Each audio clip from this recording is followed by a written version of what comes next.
Hey everybody, this is Way to Fail with a Scrolls update, where today we're going to be taking a look at some cards that are on the test server right now but are going to be going to the live server next week. That's right, with the new update that is coming, it's going to be completing the first set of Scrolls and not Decay, this is Growth. I'm starting with Growth. I'm doing a series of these brief overlooks for each set of cards just for you all to take a gander, give me your thoughts, leave comments, say what's broken, say what's not.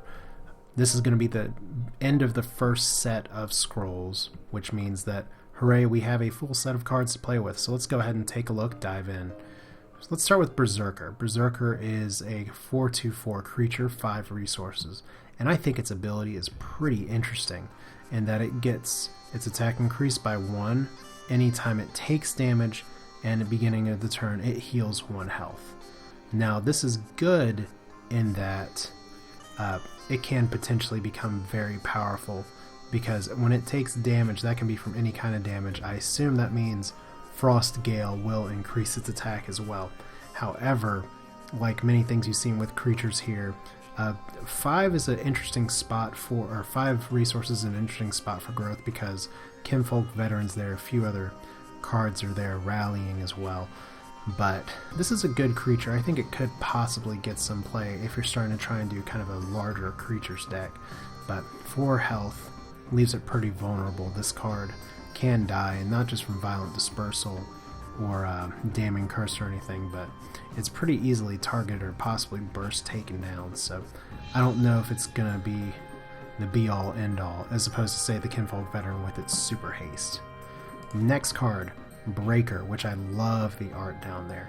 This is a card that I think is going to see some play, because it has that sweet 3 spot that Noadai had, that until it got nerfed to the ground, where people are really looking forward to it, because there's not a lot of good 3 drops here. But this is a really interesting card, because anytime it deals damage, attacks increase by 1. That isn't a kill, that's just damage. So the longer this card stays alive and you could potentially correct it, the bigger it can snowball. And if you can get multiple rallies going, the possibilities are there. I think it's a really solid card for 3 resources, 3/3. Actually, I'd say it's a little more than solid. I think it could be seeing some pretty good rotation, in fact. But Breaker, I like it. Erode. Erode's an interesting card. It's in that this is sort of Mojang moving away from their idle stance in terms of how do you get other resources by putting 1 health structures.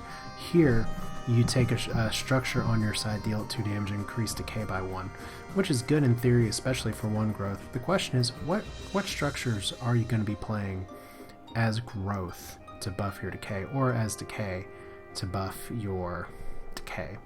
I mean, let's be honest here. It's an interesting mechanic, but I think Erode really isn't. It's not like, say, Energy Siphon or something that's going to have a direct impact on your opponent.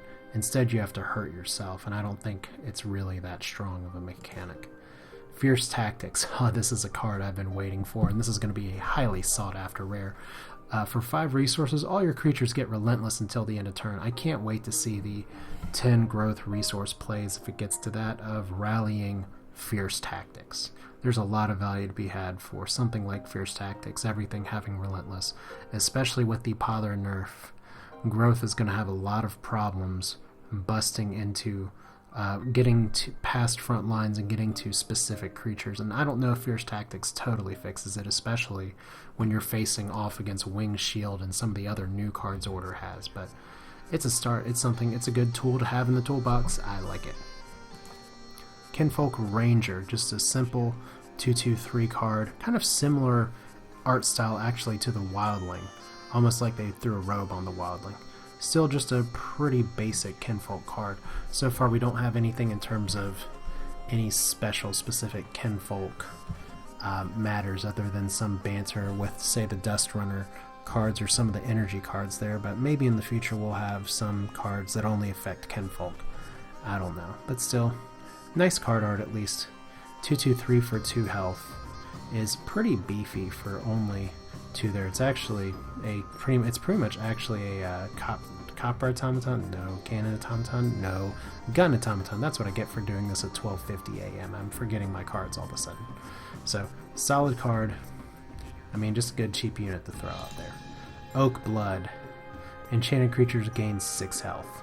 The problem with this being 5 resources, 6 health is a lot, don't get me wrong. 6 health, when combined with some other things that we're going to be talking about, could be potentially very good, but for 5 growth, it's the same reason I don't tend to play healing cards, and that health is easily like nixed or gotten rid of by, say, something like Root or Drydic Power that keeps you there, keeps you in a position, Pother that moves you out of place, Damning Curse, or Violent Dispersal that just is independent of health, kills you.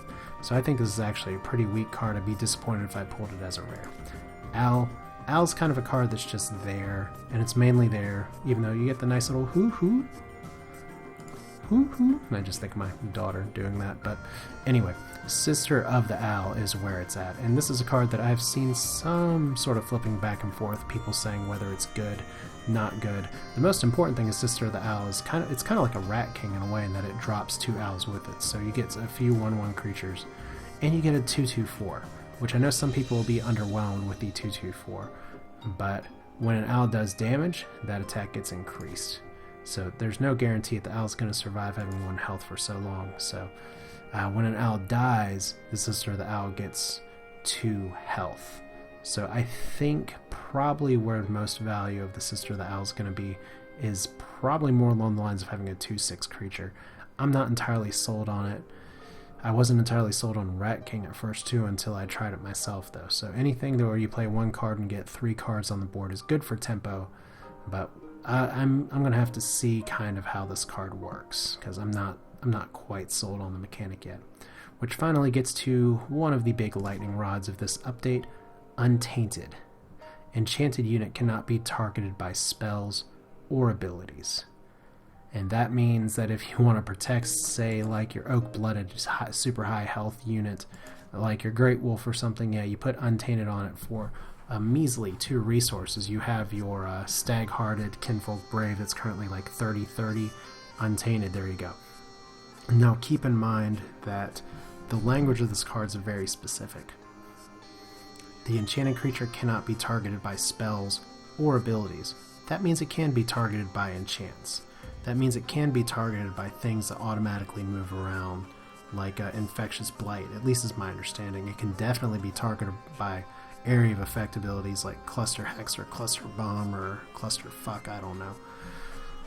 But, so Untainted doesn't mean the creature is totally immune, it just means that you can't cast spells on it. So that means no Purification, that means no Damning Curse, that means no removal, which Growth gets hurt quite a bit by removal more often than not, so Untainted is a very good card. And for 2 resources, that means multi-pronged decks that decide to dip into Growth have another reason to go into 2 resources. This is going to be a card that is going to have a ridiculous price on it. So if you happen to get one, you may want to sell it early, day 1 or day 2, because you may be able to get tens of thousands of gold for it. But of course, once the price drops, it drops to, say, this is going to be one of the most sought after cards from this set though, one way or the other. But that's it, that's Growth. I'd say there's some good additions, there's some additions that won't really do good for me, but overall, solid cards. I think it's good. But this is Way to Fail, taking a look at the update for Scrolls on the test server. And this is going to be live next week, so hey, start planning your decks now. There's a lot to look forward to here between Judgment, between the other card updates, and we're going to get back to that in some coming videos. So I will see you all soon.